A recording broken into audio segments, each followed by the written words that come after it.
अगर आपको यह लगता है कि मेरे जीवन में बहुत से बुरे काम किए हुए हैं और अब इन गलत कामों को सुधारने के लिए कोई भी विकल्प नहीं है, तो आपको गौतम बुद्ध के जीवन की यह कहानी एक बार अवश्य सुननी चाहिए। तो चलिए कहानी को शुरू करते हैं। एक दिन गौतम बुद्ध श्रावस्ती के एक गांव में भिक्षाटन के लिए पहुंचते हैं। जब गांव में प्रवेश करते हैं तो देखते हैं कि पूरे गांव में सन्नाटा छाया हुआ है। दूर दूर तक कोई भी व्यक्ति नजर नहीं आता। बुद्ध उस गांव के पहले द्वार पर जाते हैं और कहते हैं कि भिक्षाम देहि, परंतु भीतर से बाहर कोई नहीं आता।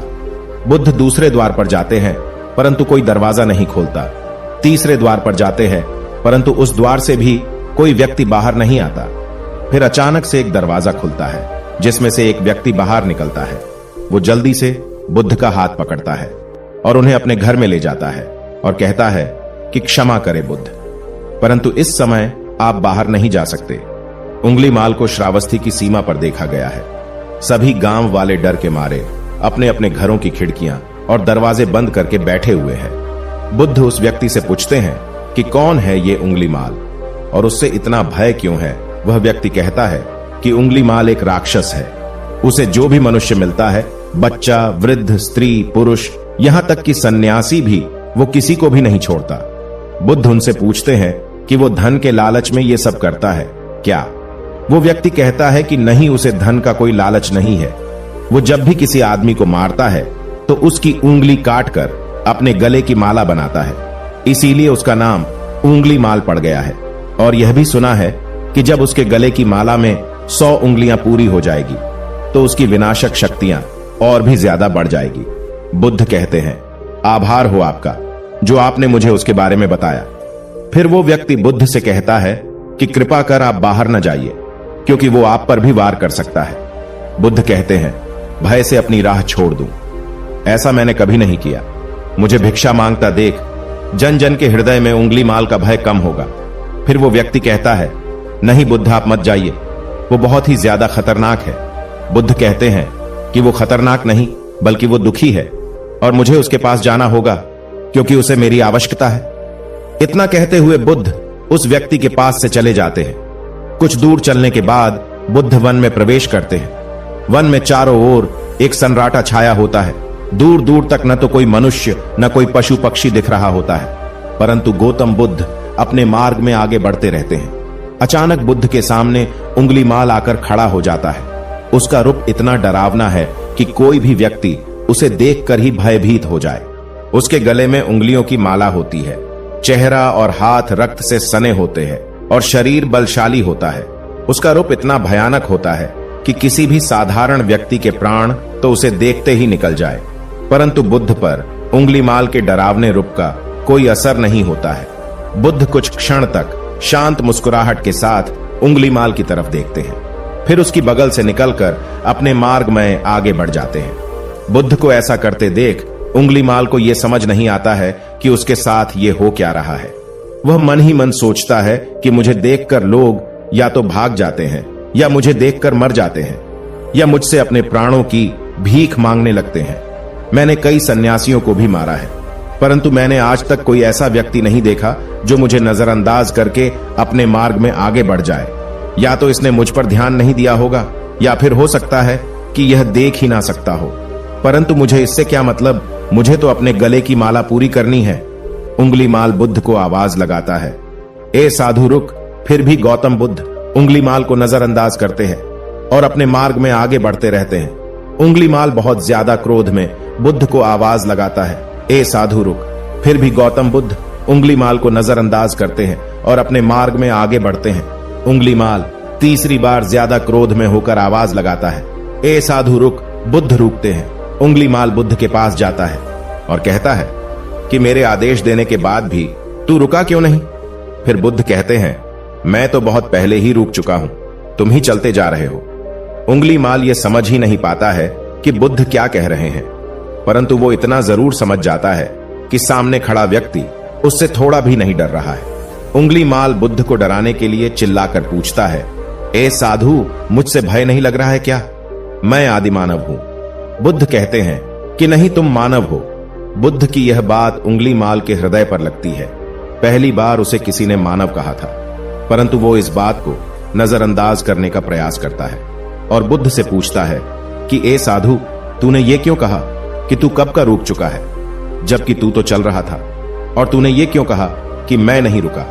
बुद्ध कहते हैं कि मैं बहुत पहले ही रुक चुका हूं, यानी मैंने ऐसे सारे बुरे कृत्य करना पहले ही छोड़ दिया है जिससे कि व्यक्ति को कष्ट पहुंचा सकते हैं।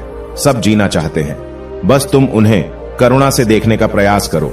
गौतम बुद्ध के ये शब्द दोबारा से उंगलीमाल के हृदय पर चोट करते हैं, परंतु वह दोबारा से बुद्ध की बातों को नजरअंदाज करने का प्रयास करता है। इस बार वह और क्रोध में भरकर बुद्ध की गर्दन पर अपनी तलवार रख देता है, जिससे वो लोगों की हत्या किया करता था, और बुद्ध से चिल्लाकर कहता है, नहीं, मानव में ना तो प्रेम है ना ही करुणा है, सिर्फ छल और कपट है। इसीलिए मैं सबकी हत्या करूंगा और किसी को जीवित नहीं छोड़ूंगा। बुद्ध कहते हैं, तुम्हें लोगों ने बहुत दुख दिया है। उंगलीमाल क्रूरता मनुष्य अज्ञान के कारण ही करता है। ईर्ष्या, द्वेष, मोह, माया ये सभी अज्ञान की संतानें हैं, परंतु वो व्यक्ति ही है जिसमें दया, करुणा और समझ का उदय भी होता है। उंगलीमाल, यदि इस जीवन में क्रूर और निष्ठुर लोग हैं तो दयावान भी है। बस तुम्हें अपनी आंखों से इस अंधेपन की इस पट्टी को हटाना होगा जो तुम्हें केवल बुराई ही दिखा रही है। तीसरी बार बुद्ध शब्दों को सुन उंगलीमाल का खुद पर से संयम हट जाता है। उसे समझ नहीं आता कि पहली बार उसे अपने आप इतना कमजोर क्यों महसूस हो रहा है। वो कोशिश तो करता है क्रोध करने का, परंतु कर नहीं पाता है। वो बड़ी हिम्मत जुटाकर क्रोधित होने का नाटक करके बुद्ध से कहता है, तुम और व्यक्तियों जैसे नहीं हो।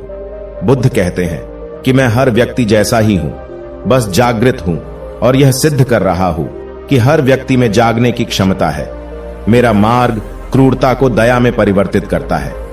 उंगलीमाल, तुम अनजाने में घृणा के पद पर हो, बस इस क्षण रुक जाओ। तुम्हारे भीतर भी यह क्षमता है कि तुम दया और करुणा के पद पर भी चल सको। इतना सुनते ही उंगलीमाल के हाथ से तलवार जमीन पर गिर जाती है। उसकी आंखों से आंसू बहने लगते हैं। भला कोई कब तक बुद्ध को अनदेखा करेगा। उंगलीमाल रोते हुए बुद्ध से पूछता है कि क्या आप वही हैं जिन्हें लोग बुद्ध कहते हैं, जो लोगों को मुक्ति के मार्ग पर चलना सिखाते हैं। हाँ, मैं वही हूं, मैं तुम्हें मुक्ति के मार्ग पर ले जाना चाहता हूं। फिर उंगलीमाल कहता है, परंतु मैं अब बहुत दूर निकल गया हूं। मैंने बहुत हत्याएं करी है, बहुत पाप करे हैं। मैं अब चाहकर भी वापस नहीं लौट सकता और मेरा वापस लौटना अब असंभव है। बुद्ध कहते हैं कि असंभव कुछ नहीं है, जब जागो तब सवेरा होता है। उंगलीमाल कहता है, मैं अब पुनः जीवन की ओर नहीं मोड़ सकता, बहुत देर हो चुकी है। बुद्ध कहते हैं, तुम में इतनी चेतना है कि तुम जानते हो कि जो तुमने अब तक किया है वह बुरा था। इसका अर्थ यह है कि तुम जानते हो कि क्या अच्छा है और क्या बुरा है।